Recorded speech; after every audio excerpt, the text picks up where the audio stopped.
Chapter 2. The Street Urchin and Enemy of Light by Victor Hugo from the book Les Miserables. How long did he remain thus? What was the ebb and flow of this tragic meditation? Did he straighten up? Did he remain bowed? Had he been bent to breaking? Could he still rise and regain his footing in his conscience upon something solid? He probably would not have been able to tell himself. The street was deserted. A few uneasy bourgeois, who were rapidly returning home, hardly saw him, each one for himself in times of peril. The lamplighter came as usual to light the lantern, which was situated precisely opposite the door of number 7, and then went away.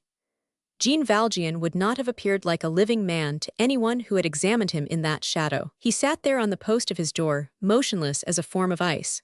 There is congealment in despair. The alarm bells and a vague and stormy uproar were audible. In the midst of all these convulsions of the bell mingled with the revolt, the clock of St. Paul struck 11, gravely and without haste. For the tocsin is man, the hour is God. The passage of the hour produced no effect on Jean Valjean. Jean Valjean did not stir. Still, at about that moment, a brusque report burst forth in the direction of the Halles. A second yet more violent followed. It was probably that attack on the barricade in the Rue de la Chanvrerie, which we have just seen repulsed by Marius. At this double discharge, whose fury seemed augmented by the stupor of the night, Jean Valjean started. He rose, turning towards the quarter whence the noise proceeded. Then he fell back upon the post again, folded his arms, and his head slowly sank on his bosom again. He resumed his gloomy dialogue with himself. All at once he raised his eyes. Someone was walking in the street. He heard steps near him.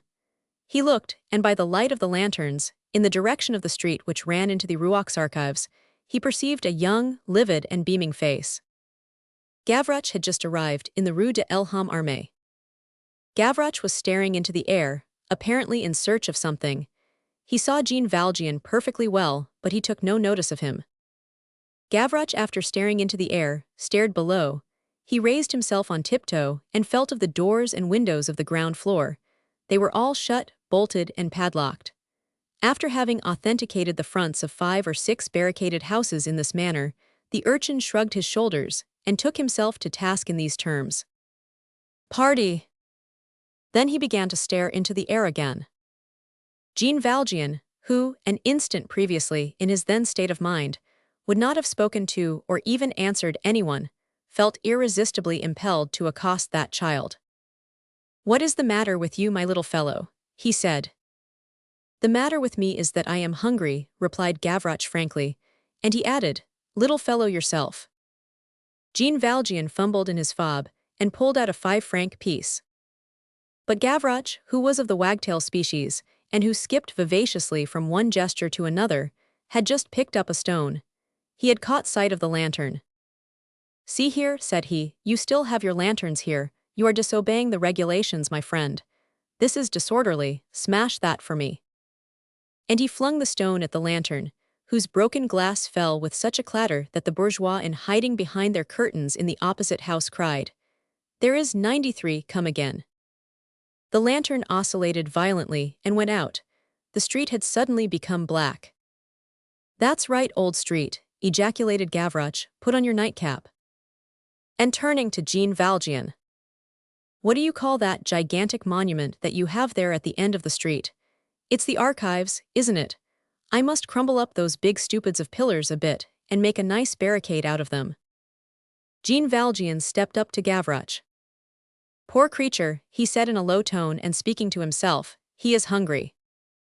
And he laid the 100-sou piece in his hand. Gavroche raised his face, astonished at the size of the sou. He stared at it in the darkness, and the whiteness of the big sou dazzled him. He knew 5-franc pieces by hearsay. Their reputation was agreeable to him. He was delighted to see one close to.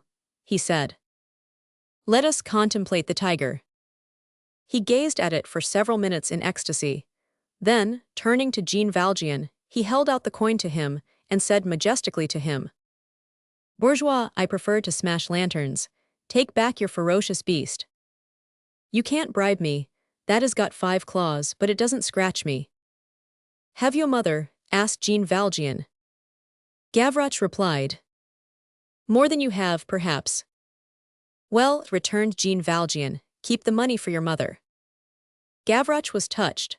Moreover, he had just noticed that the man who was addressing him had no hat, and this inspired him with confidence.